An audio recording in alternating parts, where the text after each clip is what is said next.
Hi everyone, welcome to the channel. Thanks for clicking this video. Now if you're here, obviously want to learn more about the Fueltech software and how it works. So today we're going to dive in a little bit deeper into the software and just show you how a few of the options here work.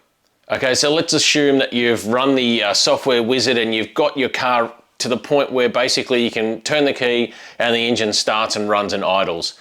If you can't get to that point, it's probably time to step back, look for a professional tuner in your area and engage their services. There's no use sort of wanting to learn a bit further about how to do things if you can't actually hit the Fueltech wizard to start your engine, because that program is phenomenal and it should be able to start your car no problems at all. So if you can't get to that point where the car's running, probably stop, take time and engage the services of a professional tuner. So if you're looking for a real startup video on exactly how the software works for really basic stuff like setting TPS, setting ignition timing angle for base timing, how to configure units of measure, engine protection alert settings, advanced map options, fuel ignition maps, compensations, engine start, post-start enrichment, the diagnostic panel, inputs and outputs, please click the link here in the description of the comments, because I've already actually done a pretty detailed video on that already. And all that information's covered there, so it should definitely be your starting point if you're new to this software. As in this video, I'm going to run through more of the secondary tuning options in the software that maybe once you get past the initial setup stage and you get a little bit familiar with the Fueltech software, you'd watch this video to maybe learn how to make the most of the software. Now, my advice before you get started is to pull the tune out of the ECU, save it as a specific file name like base tune do not touch, and then make sure that you don't save over any changes there, so that if anything goes wrong when you're testing things or trying things in the future, you can always revert back to that safe base tune that you know works or you know is okay. So that will get you out of trouble just in case you make a million changes and something doesn't work. You can always go back to your unedited, untouched base tune.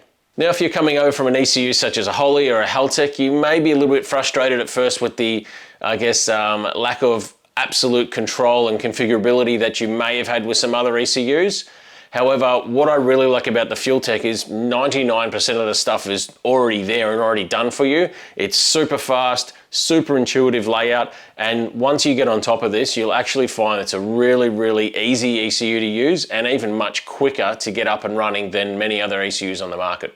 All right, so with that out of the way, let's start at the top diagnostic panel, and we'll go bit by bit from the software, starting from the top down, and we'll run through a fair few things here. Okay, so we have the diagnostic panel there. ECU's off, so there's nothing there to see, but let's go down to the third one here. We've already gone over alerts and statuses, and that's basically just if there's, if you'll often see things in here also, just a word of warning that there might be a trigger warning here in terms of cam sync error or things. Pretty much ignore them unless there's lots of those and repeated. Often when you turn the car off on that too and it doesn't quite get to the next tooth, it will flow an error, but sometimes I'll have an error in there and I know that there's nothing wrong with the trigger in that. So don't panic too much if you see a trigger error in there, unless you see it repeatedly, especially in your log. So let's go to time-based features here. This is a really fantastic option for testing things like boost versus time and without having to have the car running essentially. So you simply click the enable button, and then you can record a log and review all the data to ensure like everything is working. It's really, really good for fine-tuning those PID settings for boost control especially. So if you've got CO2, obviously you don't need manifold pressure, so you can run your pass here, hold the trans brake button down, let go of it, and it'll run through its ramp, and you'll be able to actually see that your dome pressure targets and the CO2 targets are chasing each other. So really good way to get on top of that. So fuel tables, we look at O2 closed loop here because we've already gone over primary and secondary maps and stuff like that in that previous video. Here's where you'd set certain conditions for how the auto tune, as people would refer to it, capabilities conditions the ECU work under. So if you're finding your O2 controls not working or turning off, then before ranting sort of on the internet and things aren't working, definitely start looking here. And also, if you are going to post questions on the internet around, I don't know why this isn't working, please post detailed screen captures of your tune file. So in terms of here in closed loop, if you're saying, oh, my closed loop isn't working right, post a detailed photo of this screen, and then things like your target tables and control limits, and then an image also of the log. It'll really help people actually help you in real time without them having to always ask, can you post a photo of this? Can you post a photo of that? So just a word of advice, if you are going to reach out on the internet and ask for help, which is great, definitely do that, but come with a little bit of information. And also don't forget to explain what's happening or what you feel is happening, and your car type, your engine type, turbocharger, whatever, fuel, all these kind of things. Give as much detail as you possibly can so the people that you're asking for help can actually help you in real time. So in this screen here, you can see that there's minimum activation points based on engine temperature, RPM, acceleration, enrichment, gear change, and others. In the target table here, you'll have a 3D map where you can see your air fuel ratio target. My numbers are based on the methanol scale here. The control limits are essentially how much you're allowing the ECU to change. So in here you'll see, just for interest's sake of just for today's version anyway, I'm allowing it to add up to 10% of fuel all here, and I'm not allowing it to take any fuel away from that final number that the ECU is saying it has to inject into the engine. You can also scale this to be TPS based if you're running natural aspirated setup, but obviously got map set up here for my turbocharged methanol rotary setup that I have. Now, you should not be allowing that FuelTech ECU just to take the wheel and do your tuning for you. If you're finding you have compensations that are plus or minus 20+%, fix your tune up. This is just here as almost as a safety thing, and to catch maybe plus or minus 3 to 5%, and in that sort of ballpark. If you're finding that you're at plus 20% on a run down the straight, first of all, say thank you to FuelTech for saving your engine, but then second of all, make sure you're making those changes in your base map. Don't just allow the ECU to continuously change that, because if for some reason you have an O2 sensor failure and it's not there to add that extra 20% of fuel, guess what? Your engine's probably cooked. So make sure that you're using this as a safety feature almost, and after every data pool that you've got, after every data log you've got, you go back in there and you make sure you make changes to your base fuel table, because you want to get those plus or minus swings down to really under 3%, maybe 5% max. So they're the basic ones in O2 sort of correction, closed loop stuff here. Now we'll dive into a section here that you might not be familiar with, and that's we'll do auxiliary by time and two-step. Now what this does, what this enables is basically you've got your O2 closed loop target table here, which is a 3D table, but if you wanted that target to chase a different air fuel ratio over time, here is where you could possibly do that. So this is a screen where if you're a racer, especially like myself, where have methanol fuel and no intercooler, which means the further and further into a run, the more and more heat's building up in the combustion chamber because of boost and because of power. Horsepower makes heat, so we need to control that heat with more fuel. And what you'll see here is that up to about the midpoint of the run, we're still targeting 3.5, 3.5 air fuel ratio, and then it gets progressively richer and richer. And this isn't the exact scale that I use, but I'm just explaining that this is how much richer and richer you could actually make it. And if you look back at our original table, you can see the richest sort of target we were targeting in just a basic 3D table was 3.5. Now, I know that I want to target a little bit richer in the back end of the run to control EGT. So this is a great option for guys, especially guys with methanol, no intercooler, or maybe you just want to actually add fuel in the back end to keep your tune up really safe. This is a great way to go about that. And just like your normal closed loop table has its control limits, the auxiliary based time controls also have a control limit. So here I've just thrown in some numbers. These aren't the numbers I would use or anything, but yeah, it's just like the normal closed loop control limits, but it's referencing that auxiliary time, which is activated once the trans brake button or whatever is released. So the rest of these fuel controls here I went over in that original video. So if you're wanting to know more about intake, temperature and engine temperature compensations and post start and all that kind of stuff, go and watch that video because that goes into all those screens pretty detailed. Now, much like the basic fuel tables, ignition tables are just a 3D map of what ignition timing you want to see at the engine based on RPM and map or RPM and TPS position. Now, it's imperative that you set your ignition base timing before you alter any numbers in here, because they will all reference to whatever you set the timing on the engine with your timing light. So make sure that's the first step you're doing no matter what. If you don't understand that, and that's explained in my original video as well, if you don't understand how to do that, and you don't understand what some of these numbers in this ignition tables and the compensations mean, please stop again and reach out to a professional tuner and let them organize and do all this stuff for you. So ignition timing, it's pretty much covered in that other video. So let's move on to other functions, as they're called. And the first other function we have here is the data logger. So here we have screens where you can turn stuff on and off automatically or overwrite if it already gets to 100%.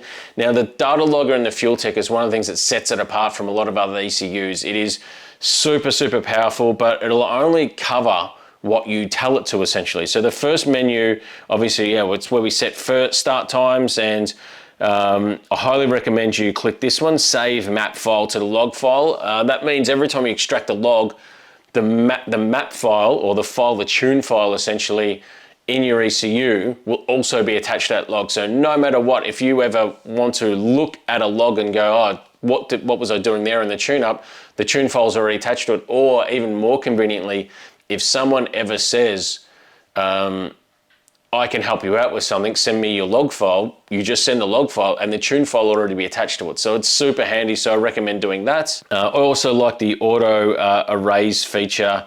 So that ensures that even if your data log is full and you haven't downloaded and erased it, you're not going to lose that last run. So it'll just overwrite stuff. So that's a very handy feature. So I recommend that one being ticked as well. All right, so if we go to individual channel options here, you can see on the left-hand side, record, and then you can see other ones visible. So record will mean that it essentially records that channel for data, and it will be available in the log.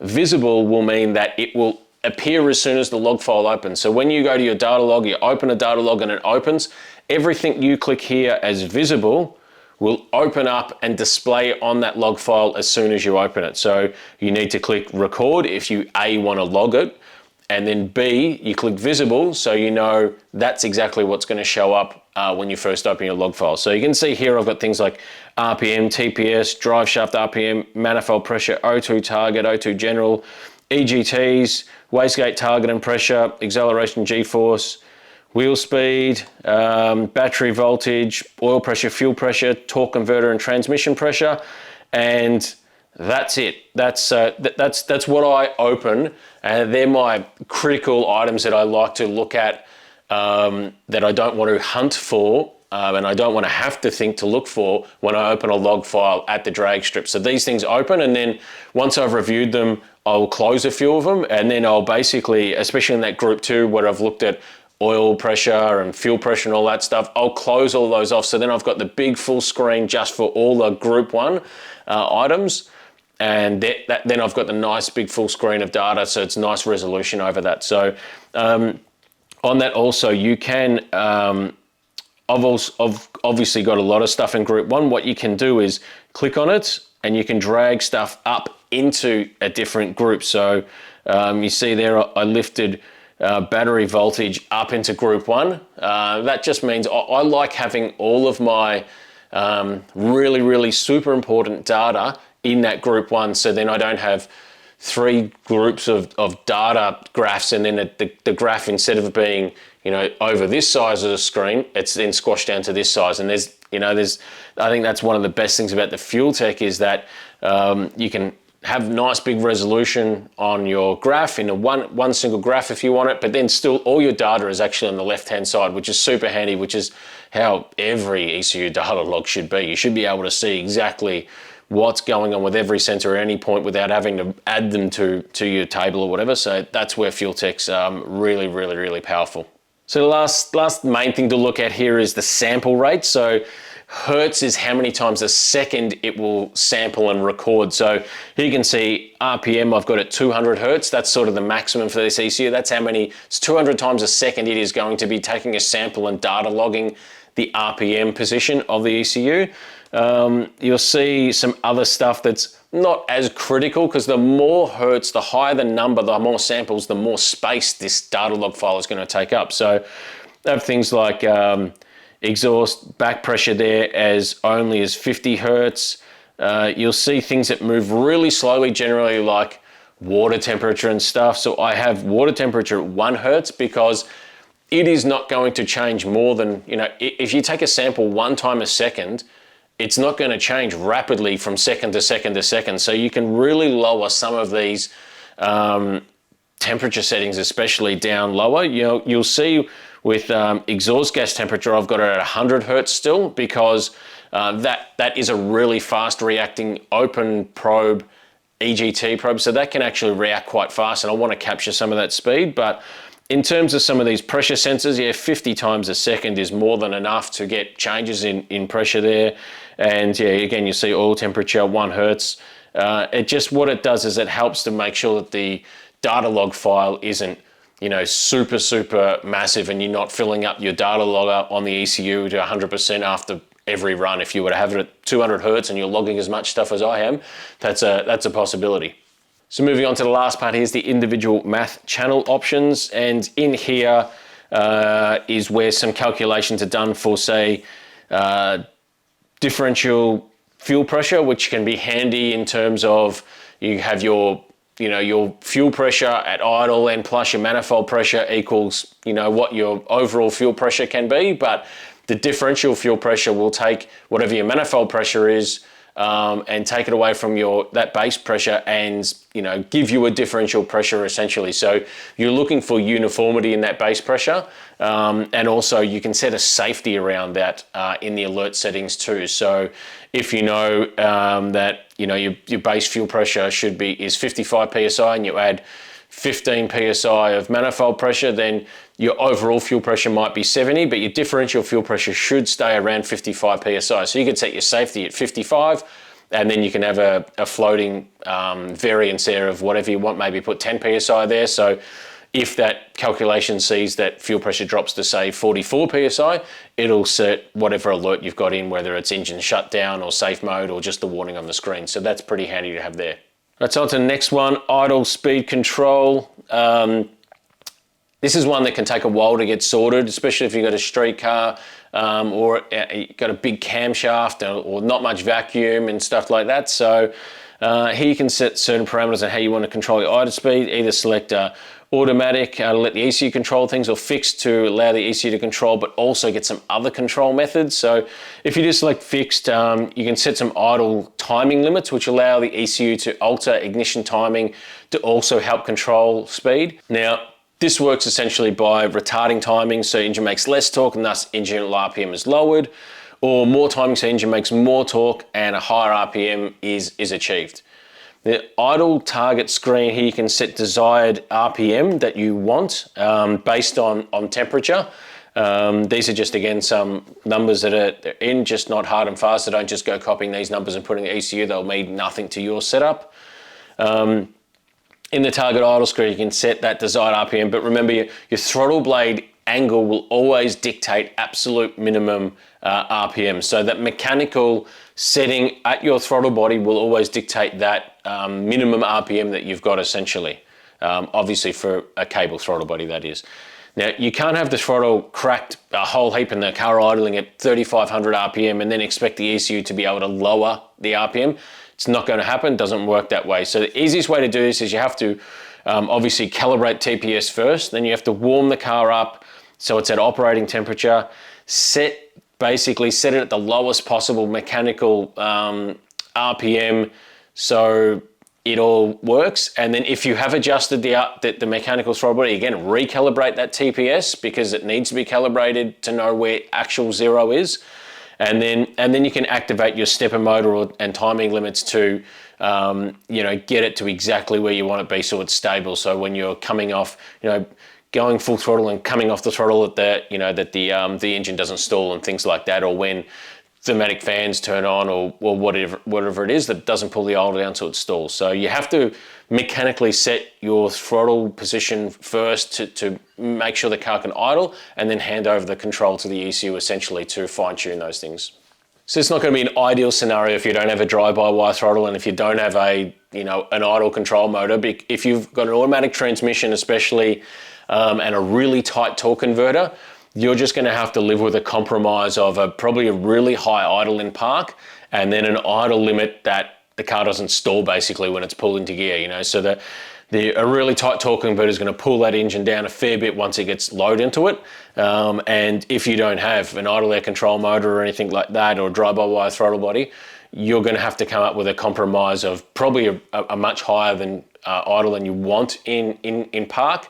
You just have to live with that essentially, and then use some of these limits maybe around ignition timing to help control that, to stop it from stalling when its load is put on the car.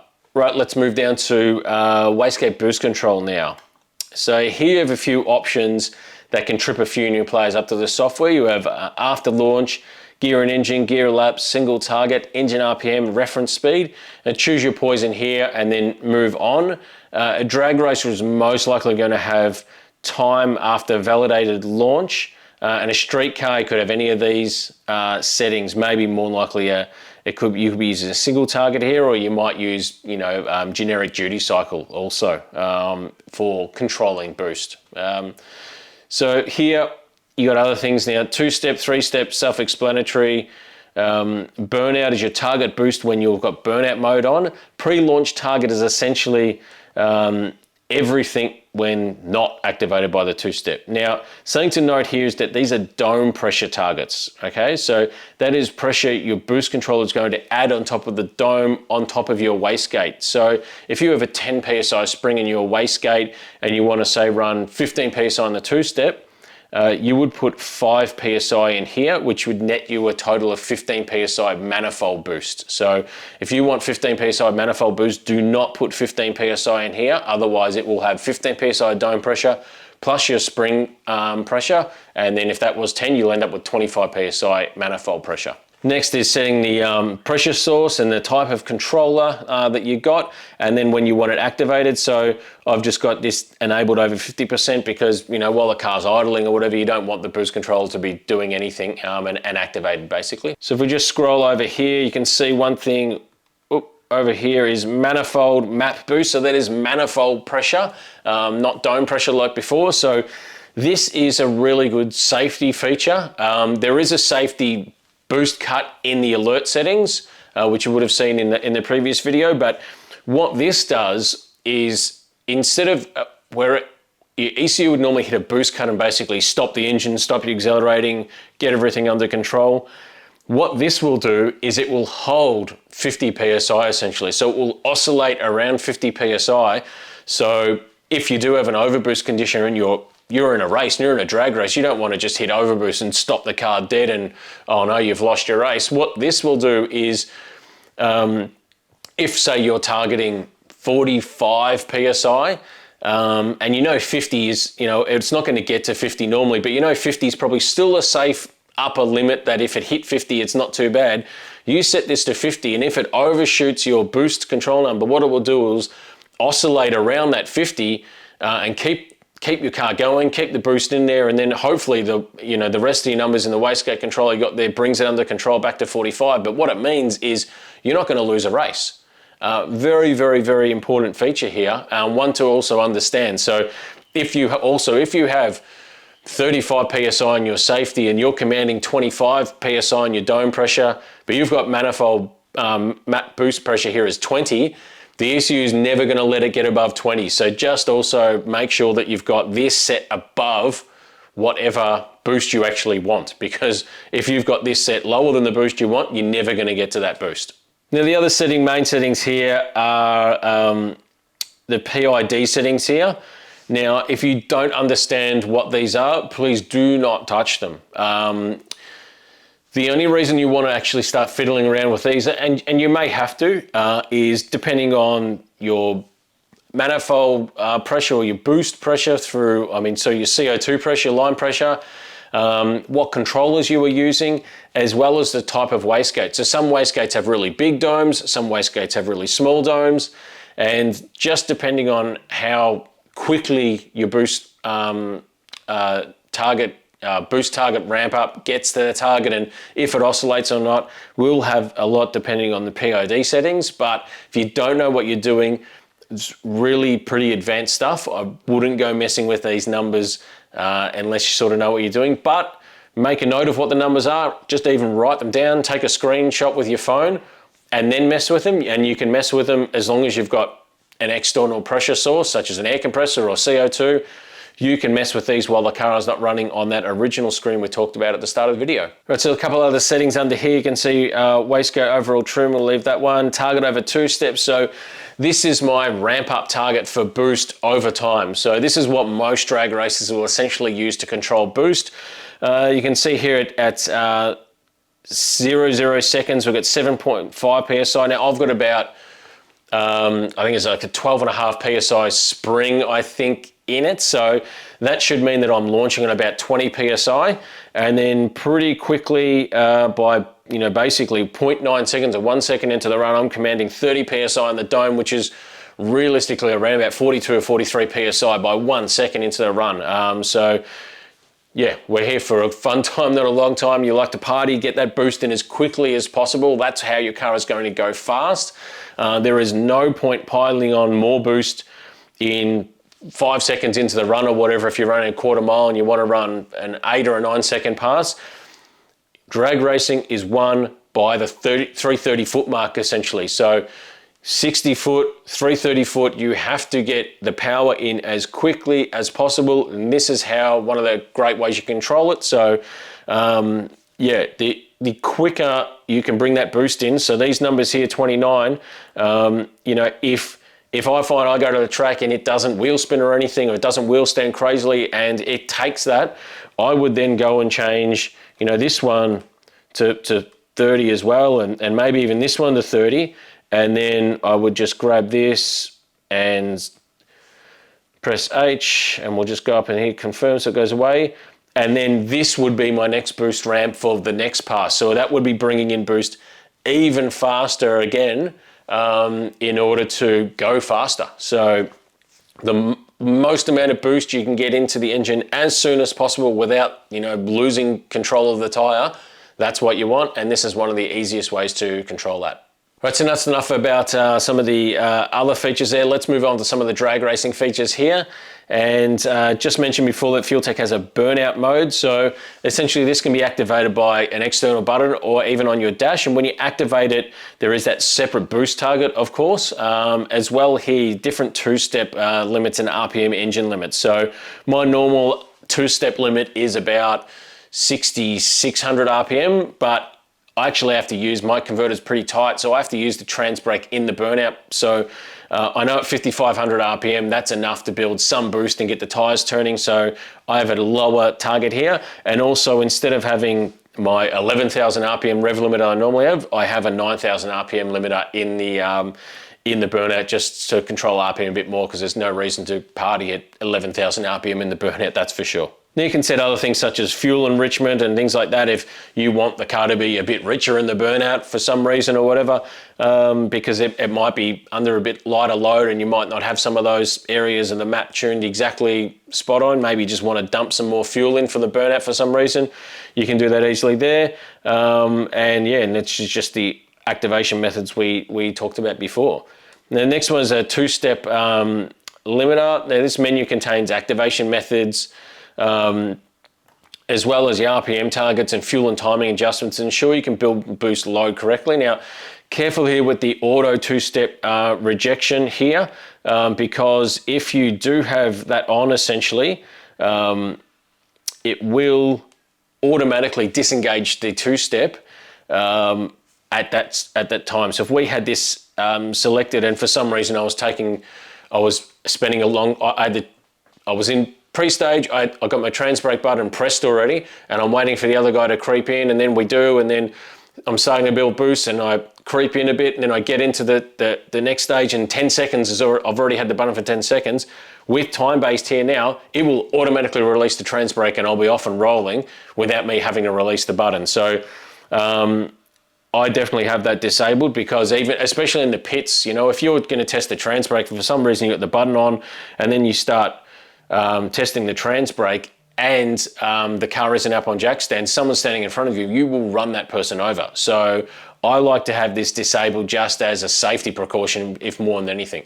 Now, some of the other settings here will help you build boost. Now, if you've got a manual car, you may want to obviously change your timing amount and how much you retard timing, or also your fuel enrichment. Now, even with an automatic transmission car, you may want to add fuel at a certain point. So you see here my RPM target is 6,600 RPM, and 500 RPM before that, I've got it added in 15% of fuel. So what that means is it's going to add more fuel, and depending on what your ignition timing is, and we'll run over that in a second, really hot exhaust gas will spool that turbo faster. So if you've got more fuel and retarded timing, it's going to help spool that turbo on the two-step. So let's go over to the timing table for rev launch, and this is sort of what I mean by that. So normally you can see here I've got some more timing in it there to help build it at really low load,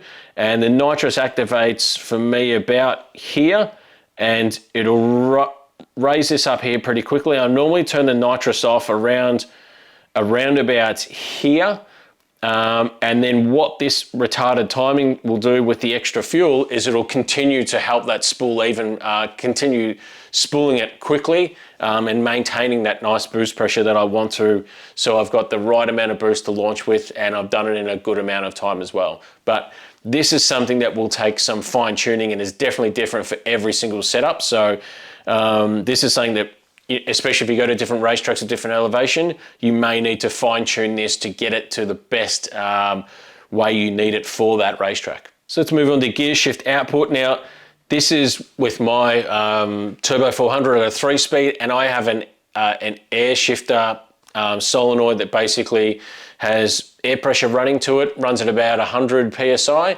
and when this is automatically activated, it shoots that rod forward and shifts the gear automatically forward. So all I have to do is hold the wheel like a bus driver. So makes it super easy, but it also is super consistent. So in my car, the rotary, RPM just takes off like a skyrocket, especially in first gear, and it's really hard to pinpoint consistent shifts with it. So what I've found is this really helped with that. So I don't have a single value for my RPM shift. I've actually got split, because first there will be a lag time. There's a lag time for when the shifter shifts and then the transmission shifts that gear. And when you're accelerating at the rate in first gear like mine does, like whew, super fast, you need to activate that shift point a little bit earlier on the 1-2 shift than you would for the 2-3 shift. And you can see that's how I've gone about that there.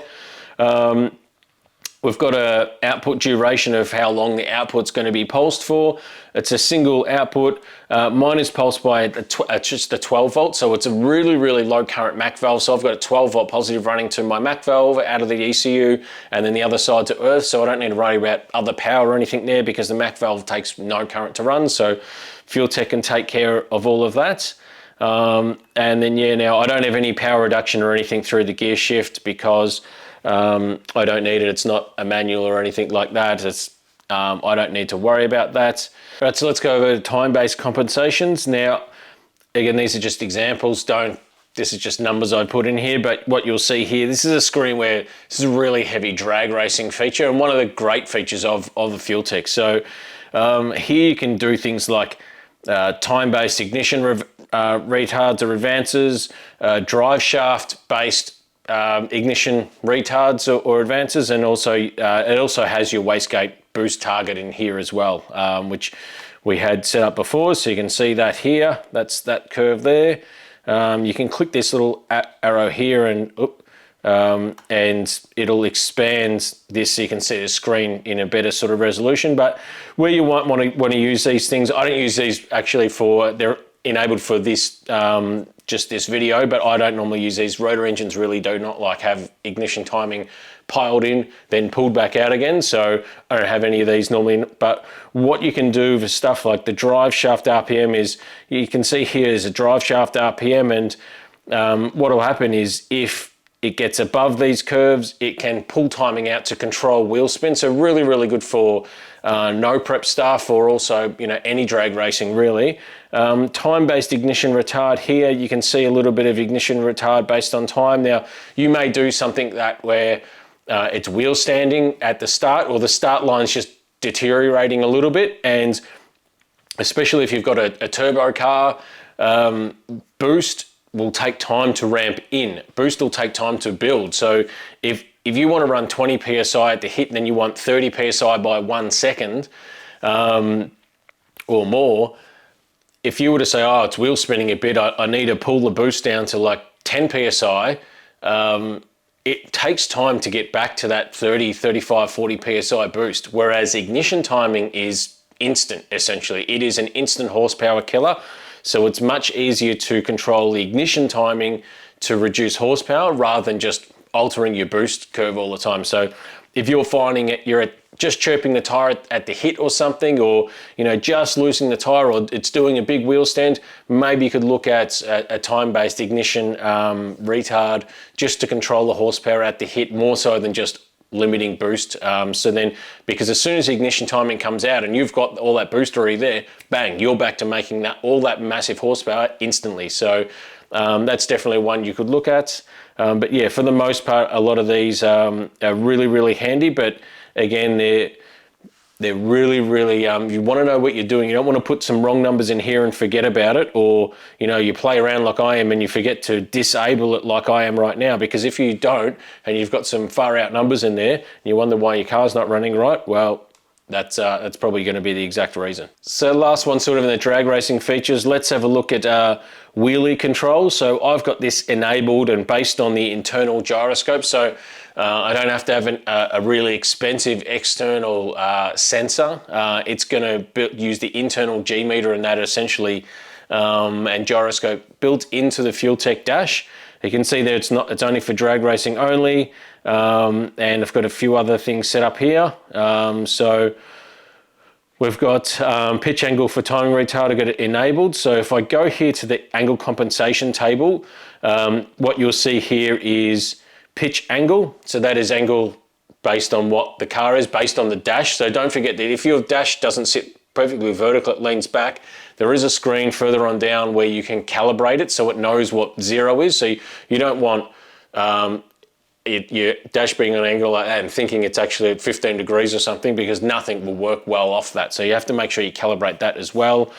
So you see here everywhere basically timing into the run, I've got all zeros, and half a second into run to 2 seconds. If it gets really rowdy, 12.5 degrees, 15, 20, 30 degrees, I'm yanking basically, 30 degrees, I'm yanking all the timing out of the engine. It'll have nothing in it basically. But something to be aware of compensation tables, that if you're not aware of it too, is that you'll see here it's -3, -8, -13, -15.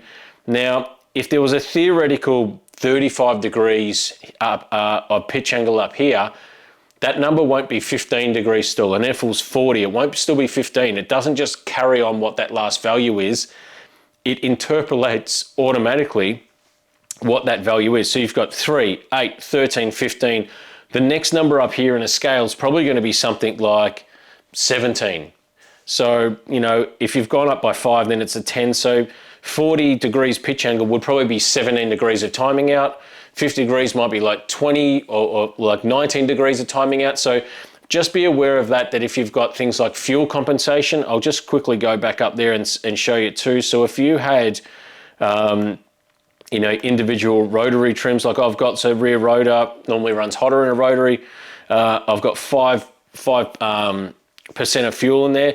If I'd actually had 1, 2, 3, 4, 5, 6, 7, 8, 9, 10 or whatever, and this ended up at like 20, what's going to happen is it will keep on going outside of the bounds of what you can see in this RPM here, 21, 22, 23, 24, it's going to keep on adding fuel. So if you only had, say, this compensation to say 8,000 RPM, and that's where you just stopped it and you went 1, 2, 3, 4, 5 up to 8,000, then it's going to keep on going. You're going to rev your engine past 8,000, then at 8,500, it's going to add like 6%, then 7%, 8%, 9%. So if you're getting, if you're chasing a tune-up issue and going, oh, why is it running so rich up top?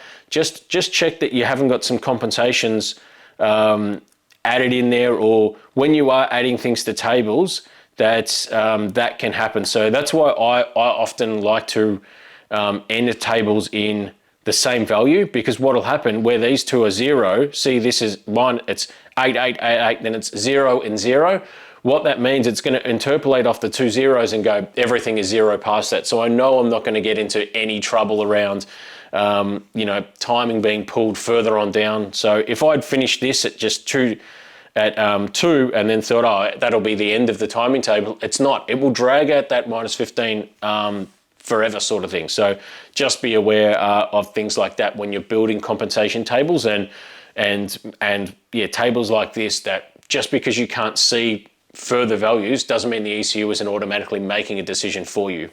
All right, so let's move over to engine settings, and we pretty much covered all this. This is all covered in the setup wizard essentially. You shouldn't need to go back and change certain things here. The only thing you may want to change is in the advanced map settings here. You may want to change things from whatever mode, like the line mode, which is 2D almost mode, to table, and all these to custom, and then also your map options. So if you're finding, hey, I don't have that screen on mine, it's probably because you haven't ticked the box here so it actually shows it. And that's a good thing about the FuelTech here. Instead of having everything up here in the left-hand screen and confusing the hell out of you and having 7,000 options, you can simplify or complicate the software however you want by ticking things here and adding things you want and taking things away that you don't need. So it really speeds up the process of going through the software.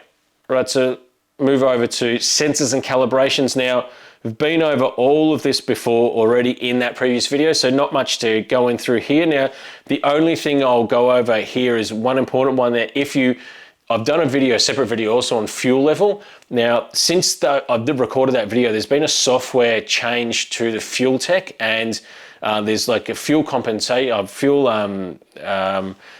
consumption control has changed now. So if you can see here, while we're still on this screen, if you want fuel level to display on your dash now, you actually have to tick this fuel consumption control tick here. And then that way you can go into, you can follow the steps that the other video does in terms of setting up the fuel level in the input screen, but you must have that fuel consumption control ticked under sensors of calibration. Otherwise it won't work anymore because of the software change.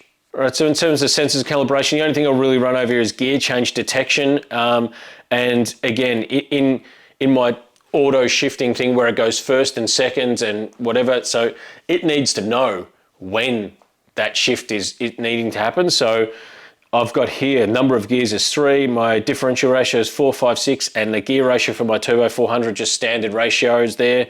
And what I've got selected is by wheel speed or drive shaft, and drive shaft RPM is the reference speed that it uses to calculate that. So when I go and look in the log, I can see it says like first gear, then it steps up, second gear, it steps up, third gear, and those shifts align perfectly with that. So yeah, this works great, and you need it basically to be able to do gear shifting detection.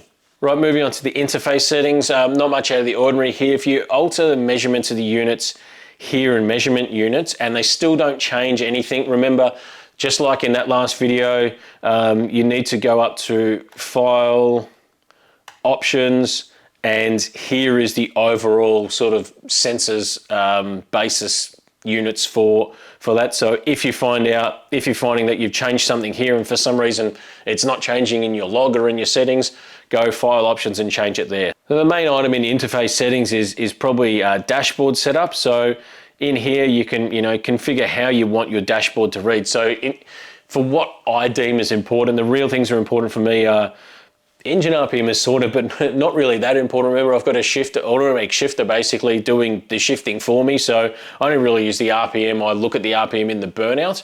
But the important things for me looking at are front and rear EGTs and my O2 settings. And then the less important things that I don't want to stand out and like really take up a massive part of the dash for me are brake pressure, and that's how I build pressure on the line lock if I want to use the line lock, my burnout mode to turn that on and off, and then little things like fuel pressure and battery temp and water temp and oil pressure, so I can just maybe glance down and, you know, if it's glowing red, I can understand why. If a warning's come up, I can see why it's come up. But you can set multiple dashboards here, and then just change it by like an external button can be easily changed from screen to screen.